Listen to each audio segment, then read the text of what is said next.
Tel est mon message de ce matin concernant le courage.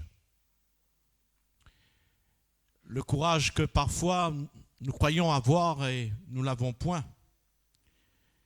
Et je dirais à toutes les sœurs ce matin, mais aussi nos frères, mais comme c'est la fête des mères, prends courage. Prends courage. Jésus a prêté donc aux situations délicates, il a prêté une attention toute particulière aux femmes de la Bible, aux mamans.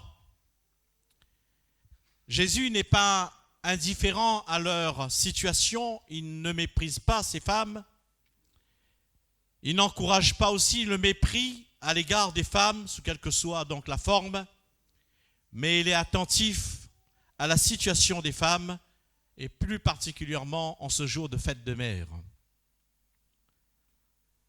Loin de moi l'idée de donner effectivement plus d'importance à cette fête, mais cela n'empêche pas de porter aux mamans une attention particulière. On peut fêter tous les jours de l'année, on peut le faire, mais c'est un jour exceptionnel. Et nous devons honorer nos mères, quand surtout donc ces mères sont encore vivantes. Et Dieu nous demande d'honorer les mères, puisqu'il dit « Honore ton père et ta mère ». Et il est dit aussi « Mon fils, écoute l'instruction de ton père et n'abandonne pas l'enseignement de ta mère ». Le Seigneur a mis ce matin, ça fait quelque temps même, cette pensée sur mon cœur, encourager les mamans dans leur mission. Chères sœurs en Christ, prenez courage. Mes chers amis qui venez pour la première fois, prenez courage. Je voudrais illustrer cet encouragement par l'exemple de cette femme qui s'appelle Esther. Nous avons abordé cette belle histoire de la Bible aux enfants du club biblique, dans le cadre bien sûr du programme de cette année, les conquérants. Et vous verrez qu'il n'y a aucune hésitation de la placer effectivement dans ce programme, puisqu'on peut qualifier Esther de conquérante. C'est une femme conquérante, c'est une combattante, c'est une femme, on peut dire aussi une femme pleine de force, mais aussi plein de courage. N'oublions pas que son intervention a sauvé effectivement le peuple juif. Esther est une femme juive, elle est devenue la reine des Perses et a sauvé son peuple effectivement d'un complot meurtrier. On voulait supprimer le peuple juif. Et son histoire est racontée dans l'Ancien Testament, qui porte effectivement son nom, et il y a cette fête juive qu'on appelle le Pourim, qui est célébrée, qu'on appelle bien sûr la délivrance concernant les Juifs. Et Esther, c'est l'une des 2 livres de la Bible où le nom de Dieu est absent, et on peut dire, le nom de Dieu n'est pas cité, mais nous pouvons voir la main de Dieu partout. Sa présence, ça se voit dans le plan particulier de la vie de cette jeune orpheline qui sauvera sa nation de la main de cet homme qu'on appelle Aman. Quel est donc cet acte de bravoure de Esther? Qui peut nous inspirer aujourd'hui? Parce que cette histoire peut nous inspirer.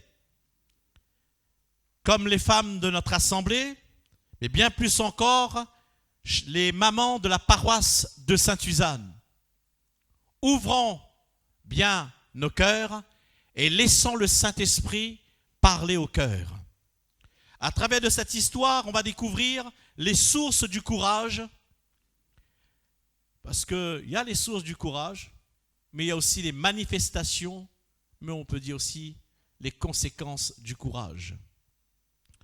L'histoire d'Esther commence effectivement par un banquet royal, et nous pouvons dire que le roi Assyrus, également appelé Exercès, le petit-fils du célèbre roi perse Darius Ier, qui est mentionné dans le livre d'Esdras, de Daniel mais aussi dans le livre d'Agée.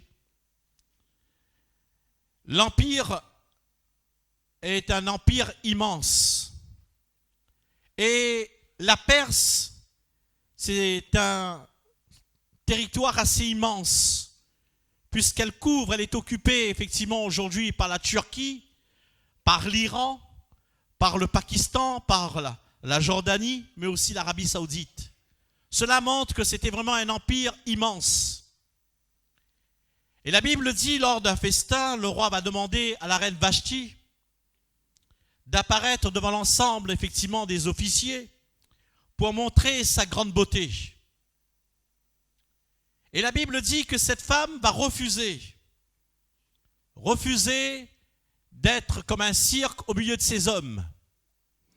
Et le roi, fou de rage, va renier effectivement cette femme parce que c'est impossible.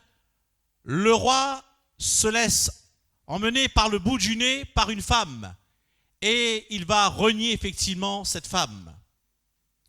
Alors une fois évincé, la Bible dit, le roi doit trouver une nouvelle reine dans l'ensemble effectivement du territoire.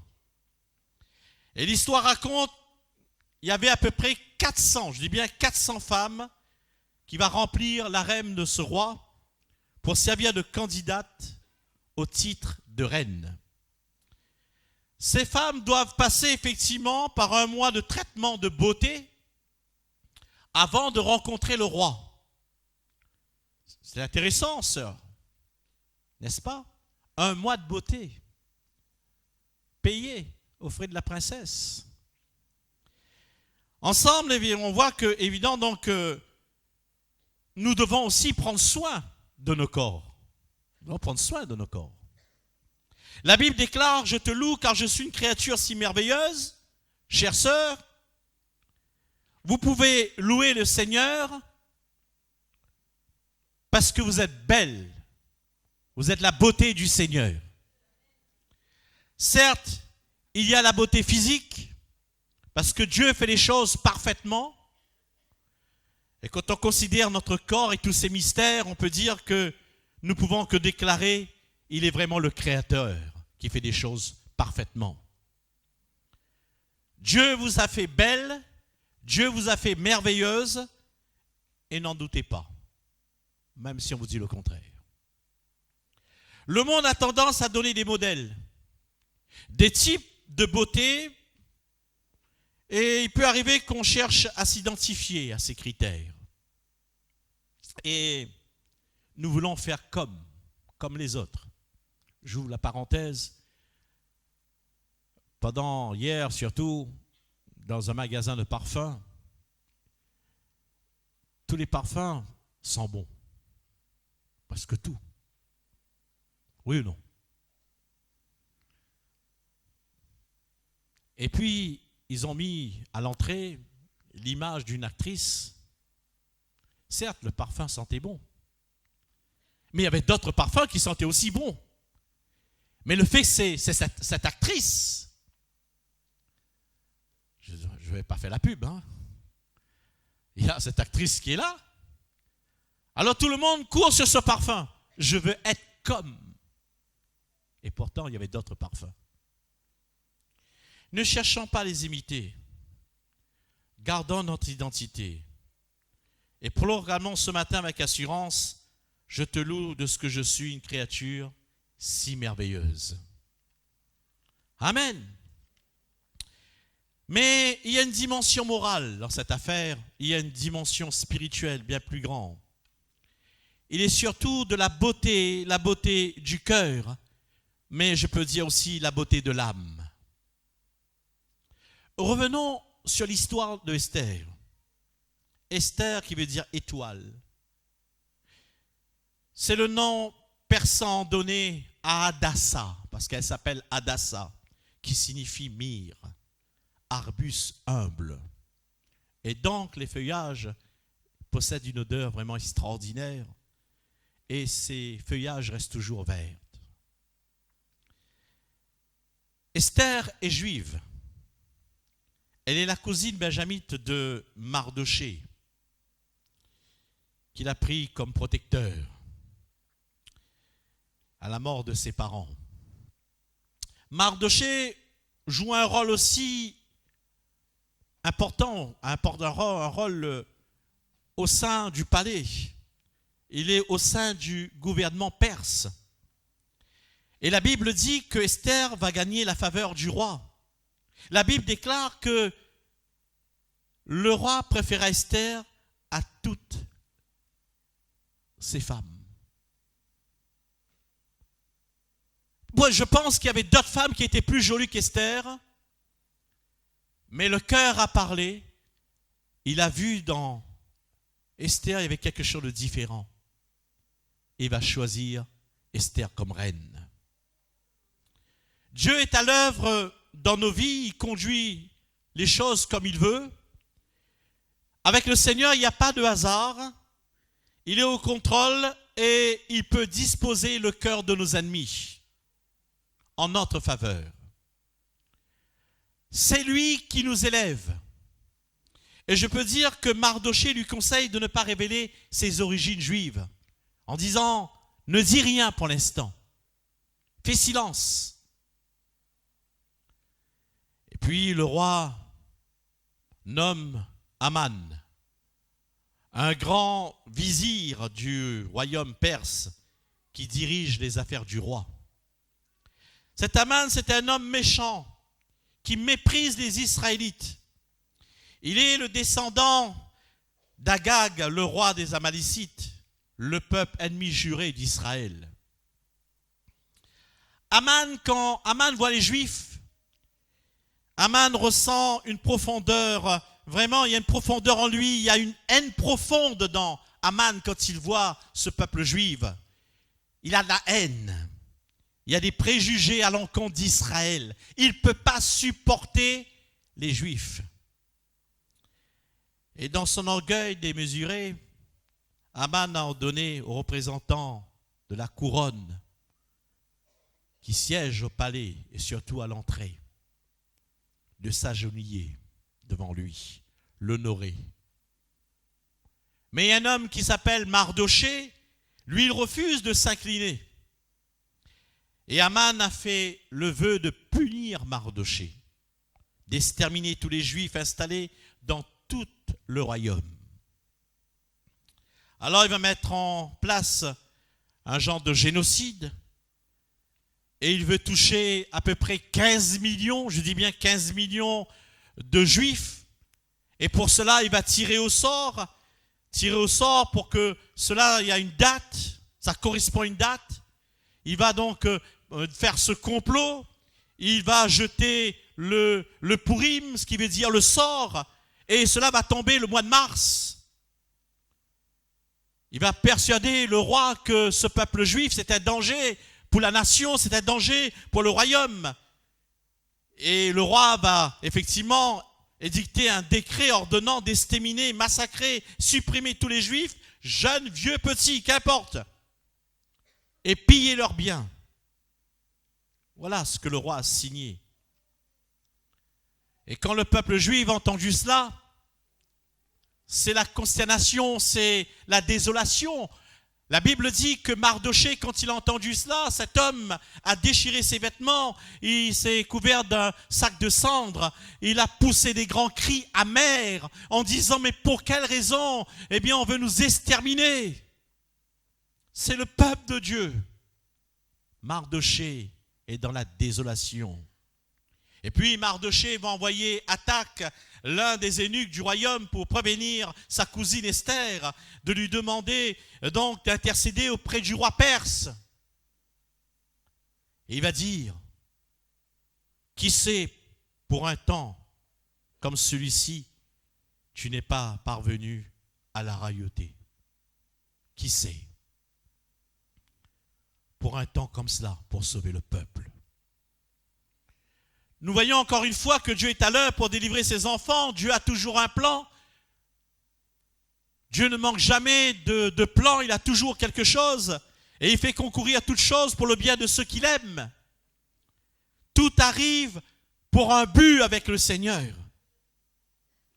Un complot contre les Juifs va placer Esther dans une situation délicate. Elle va devoir faire preuve de courage, d'audace pour accomplir sa mission. Le courage ne peut que venir du Seigneur.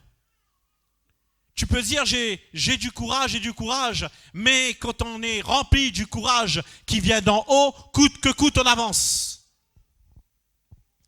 Même si son nom n'est pas cité dans le livre d'Esther, nous avons vu l'œuvre de Dieu dans sa vie et surtout comment Dieu a tout dirigé pour son peuple.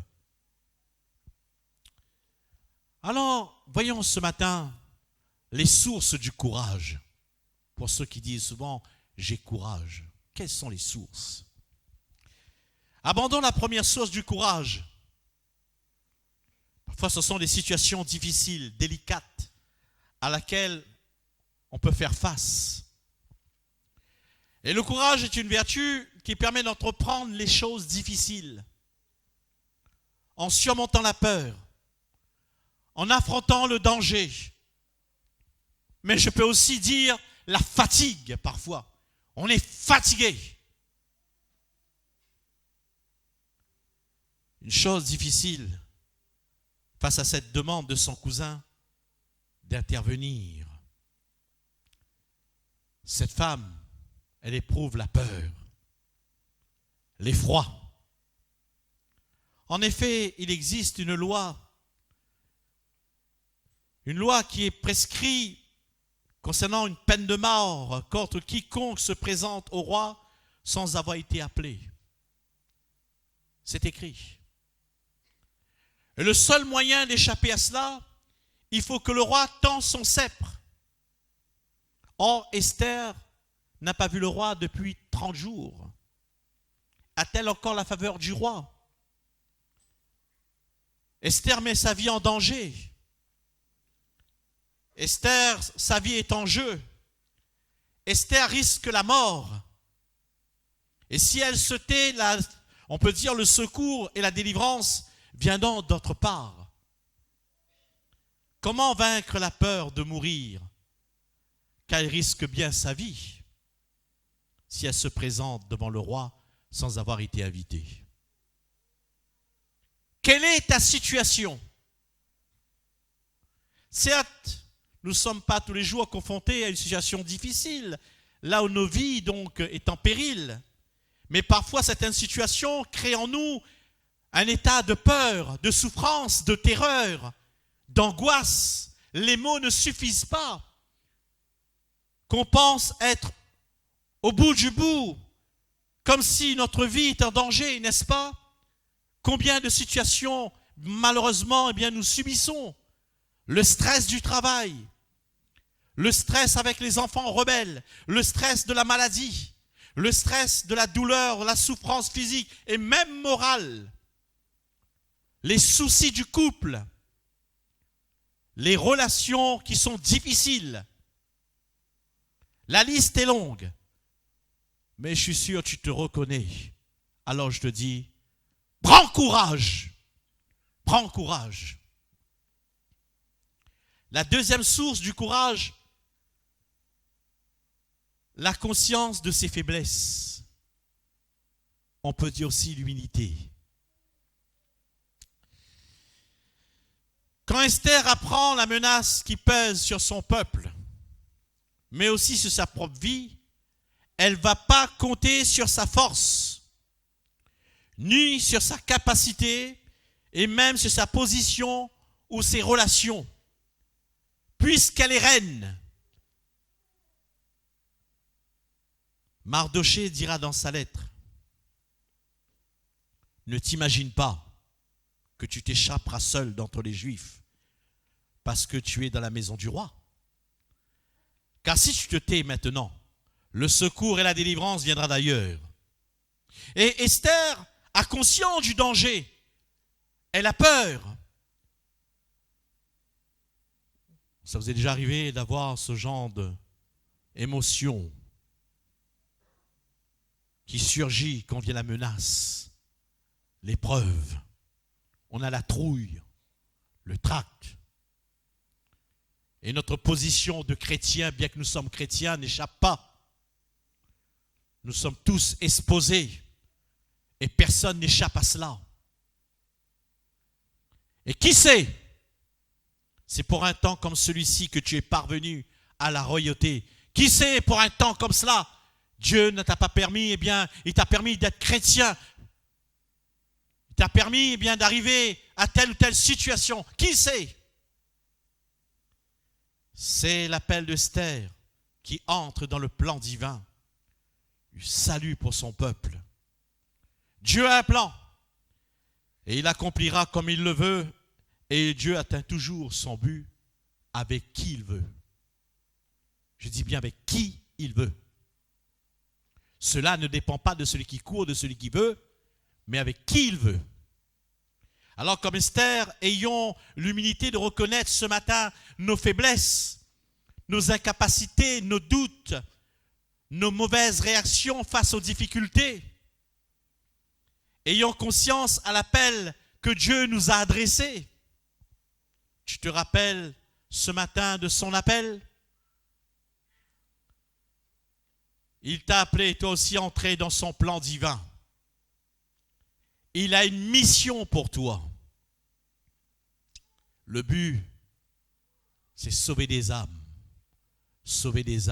égarées.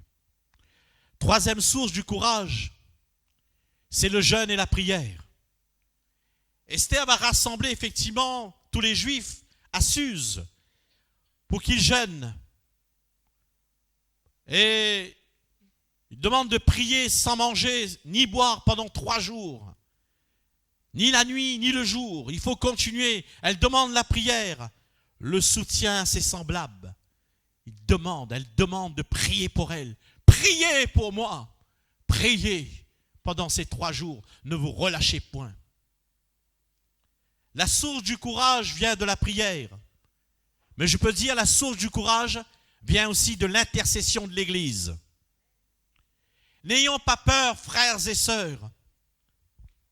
N'ayez pas honte. Aucune hésitation à demander de prier pour nous. Demandez aux membres de l'Église, à vos frères, à vos sœurs, la famille en Christ, de prier pour nous. Nous sommes si imparfaits. Nous avons nos défauts, nos failles. On peut décevoir les autres, mais aussi, si on peut décevoir les autres, on nous a aussi déçus. On a du mal à se comprendre. Il n'y a pas d'accord. Mais je voulais vous dire quelque chose. Nous sommes plus qu'une famille. Nous sommes plus qu'une famille, nous sommes la famille de Dieu. Mon frère, ma sœur, la famille de Dieu n'est pas seulement une étiquette. La famille de Dieu n'est pas seulement pour dire j'ai ma Bible, j'ai donné mon cœur au Seigneur, je suis baptisé. On est dans une famille et c'est la famille de Dieu. Dans quelle famille y a-t-il pas de dispute? Dans quelle famille il n'y a pas de discorde? La famille permet de tout surmonter. Quand cette famille, elle prie, elle intercède, elle soutient, elle vient en renfort. Nous sommes une famille. Les goûts et les couleurs ne se discutent pas, mais nous restons une famille aux yeux de Dieu. Esther déclare ensuite, moi aussi je jeûnerai de même. La prière personnelle est importante. Et avec les jeunes, vendredi, on se posait la question, comment nous réagissons donc, quand nous sommes dans l'épreuve. Alors certains ont dit, la plupart ont dit, mais quand c'est comme ça, je préfère dormir. D'autres ont dit, je pleure. Certains, ils ont dit, je crie. D'autres boudent. D'autres préfèrent manger, parce que quand il y a trop de problèmes, ils mangent. Tablette de chocolat, c'est chocolat. Certains, ils achètent. Il y a la maladie de la fièvre acheteuse. Tellement on est fatigué, alors on va en ville. Il faut acheter, pour rien. Mais parce qu'on est dans la détresse. Mais ils ont dit surtout, on prie. Elle se met en prière. Elle dispose son cœur, elle entre dans la présence de Dieu pour demander au Seigneur sa grâce. Elle supplie pour lui accorder son aide, son secours. Cette femme a le courage. Cette femme sait si bien l'Éternel est sa force. Et comme Esther, prions dans la détresse. La prière sera notre source de courage. Notre prière secrète, cachée. C'est puissant devant le Seigneur puisqu'il est dit, la prière du juste a une grande efficacité, dira Jacques. Si le courage, il y a bien quelques difficultés, mais on peut dire qu'il y a aussi les manifestations du courage, parce que ça se manifeste. Le courage implique aussi la prise de conscience. Elle dira, j'entrerai. Il faut prendre la décision de sortir de son état de peur et d'affronter. On prend la résolution d'agir. Et cela demande de la détermination. Il faut être déterminé. Ne restons pas dans notre effroi, dans notre angoisse.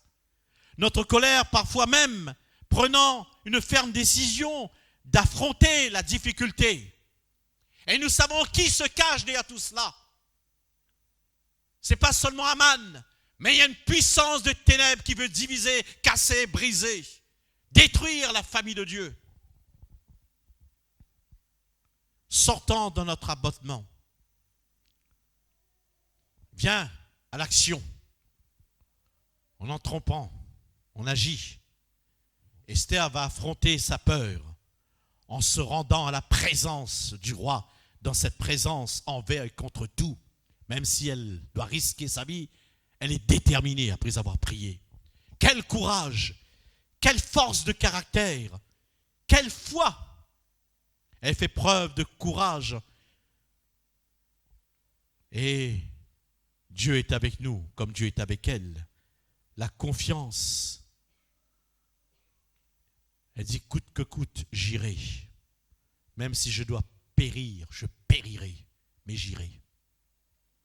La prière lui a donné du courage, la force d'aller au-devant du problème. Rappelons-nous, son courage vient de son appel. Malgré ses faiblesses, la prière pousse à affronter les difficultés. Esther se rappelle de son appel. Qui l'a appelé? Qui m'a emmené au pouls?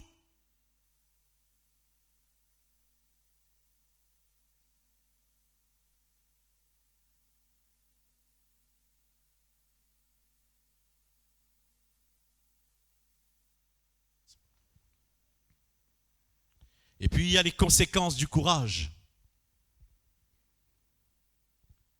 Parce que Esther ira. Mais il y a du suspense. N'est-ce pas?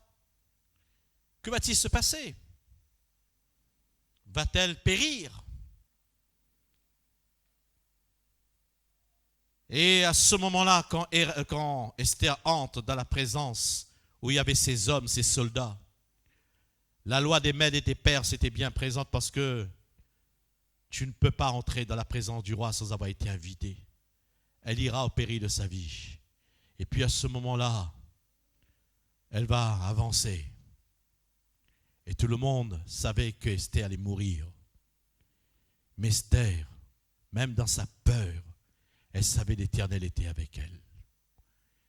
Et au moment qu'elle va s'avancer pour parler au roi, un des soldats qui a décidé de mettre fin à cette histoire, il prendra le sable et le couper la tête. Mais le roi a étendu ses mains. Et c'est comme cela, Esther a eu la vie sauve, parce qu'elle a étendu son sceptre sur elle.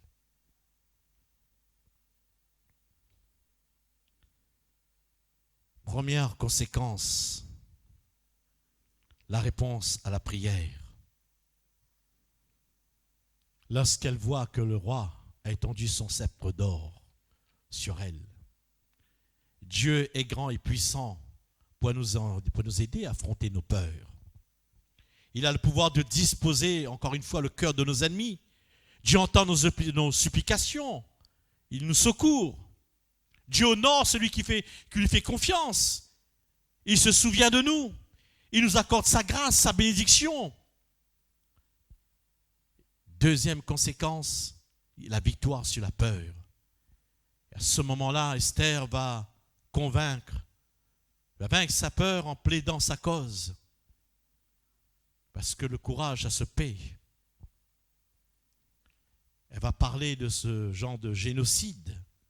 Elle propose un festin pour lui faire part à sa demande.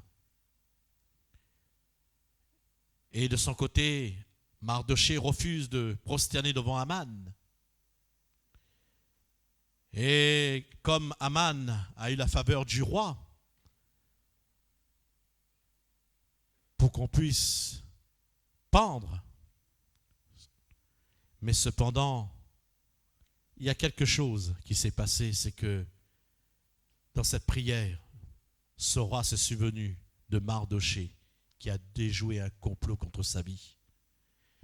Et il va demander à Aman d'honorer celui qui a sauvé sa vie. Aman croyait que c'était lui.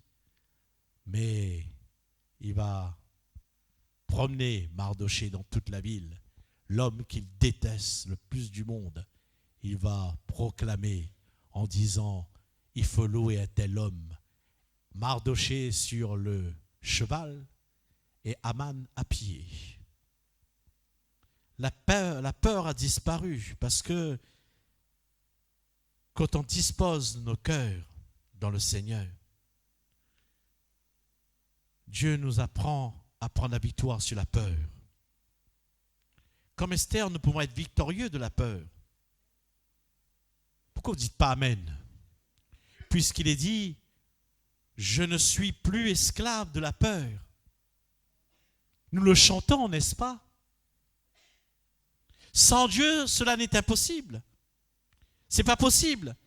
Mais avec lui, à nos côtés, nous sommes plus que vainqueurs, et surtout sur la peur. Et troisième conséquence, il y a l'accomplissement du plan de Dieu.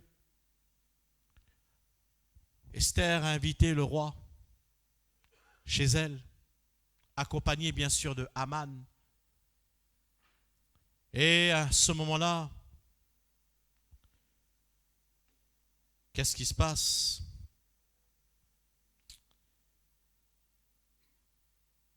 Eh bien, Esther va commencer à dévoiler son identité.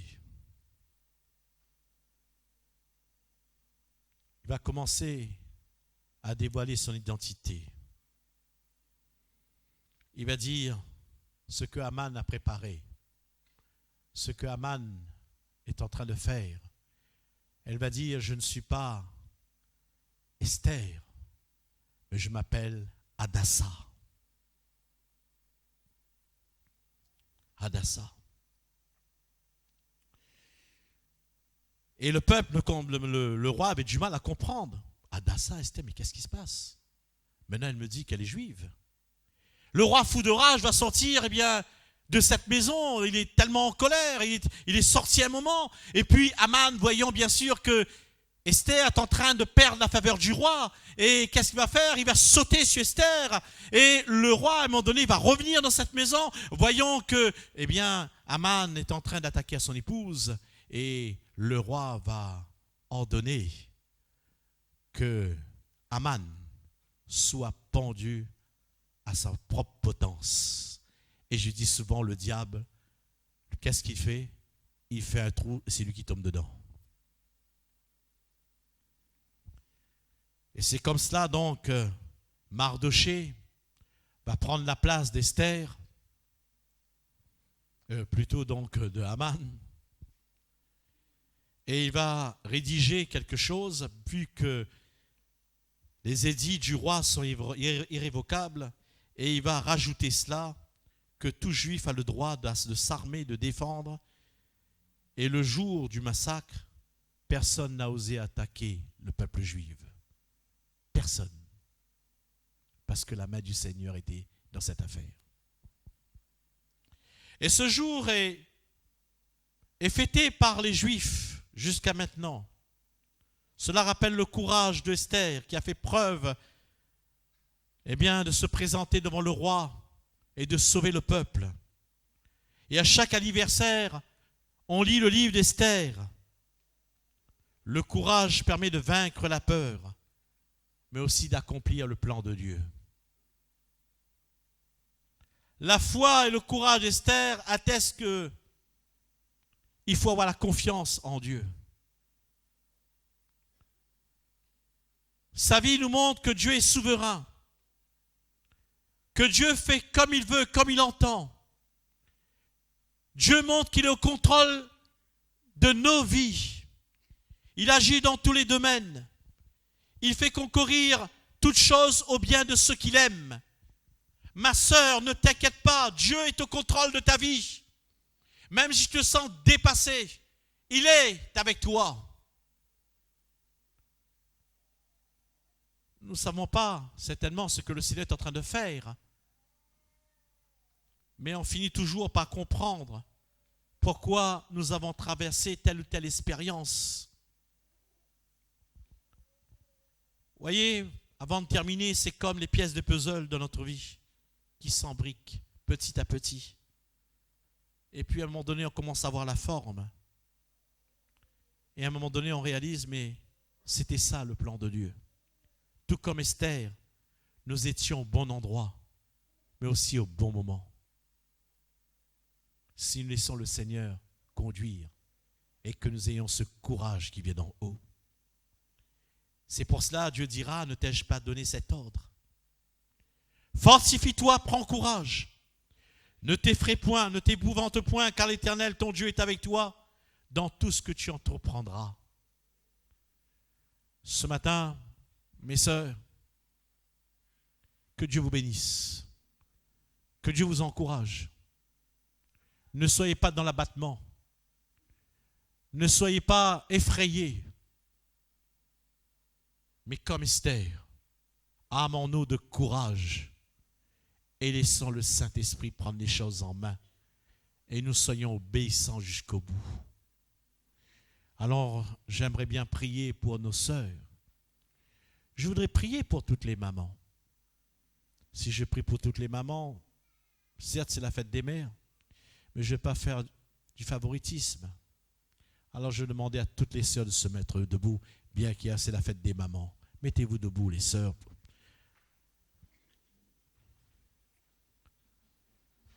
Vous êtes debout devant le Seigneur. Et vous allez demander au Seigneur de venir. C'est lui qui conduit, c'est lui qui renouvelle. C'est lui qui fortifie, c'est lui qui communique le courage. Moi, je suis qu'un homme maladroit, mais lui, il atteint son but. Parlez au Seigneur pour quelques instants. Allez-y. Parlez-lui. N'hésitez pas. Dites-lui tout ce matin. C'est votre journée à vous. Dites-lui, ô Dieu, entends ma prière, entends ma plainte, vois mes cris, vois mes larmes, vois mon désarroi, Seigneur, vois ma situation, Seigneur. Et celui qui vient essuyer mes larmes, celui qui me communique la force, comme il a été avec Esther, ah bon, eh bien il sera avec moi. Alléluia. Dieu ne change pas. Il ne change pas. Et Dieu aime les femmes parce que Dieu vous a donné la possibilité d'être mère, mais d'être aussi, eh bien, femme. Eh bien, demandez au Seigneur de vous renouveler. Alléluia. Et nous allons prier pour vous. Père Saint, je prie pour mes sœurs en Christ. Nous sommes une famille, Seigneur. Comme je disais, peut-être une famille a parfois des désaccords. Nous ne sommes pas vraiment peut-être en accord sur telle ou telle chose. Mais nous sommes tes enfants. Nous formons la famille de Dieu. Et nous prions pour nos sœurs. Et je demandais aux frères maintenant de se mettre debout. S'il y a une sœur à côté de vous, priez pour nos sœurs parce que c'est notre sœur, c'est notre famille. Nous allons prier ensemble. Priez, frères et sœurs. Priez pour nos bien-aimés. Oh Dieu, renouvelle ceux qui sont baptisés. Mettez-vous debout, s'il vous plaît. Ne restez pas assis parce que c'est quand même la famille de Dieu. Nous ne pouvons pas être insensibles. Eh bien, Seigneur, étends tes mains sur nos sœurs. Renouvelle, vous qui avez vos femmes près de vous, eh bien, prenez par la main, là, les fiancés, qu'importe, prenez-vous par la main et dites, Seigneur, à étends tes mains. Étends tes mains sur mon foyer. Étends tes mains dans mon couple. Étends tes mains sur ma situation d'être femme, d'être mère, d'être servante du Seigneur. Saint-Esprit, souffle, Seigneur. Souffle sur les vies ce matin. Renouvelle, je t'en prie. Manifeste ta grâce, Seigneur. Nous sommes la famille de Dieu. Il y a des Aman qui veulent peut-être détruire, mais tu es dans cette affaire. Et c'est toi qui nous fortifie. C'est toi qui nous encourage. Laissez le Saint-Esprit renouveler. Le Saint-Esprit agir en vous. Louange, louange, louange, louange, louange. Louange à toi, Jésus. Béni soit ton nom, Seigneur. Oh, renouvelle, Seigneur. Oh, Jésus. Agneau de Dieu, qui nous fortifie, qui nous encourage. Oh, Seigneur, nous voulons nous rappeler aussi de cette grâce.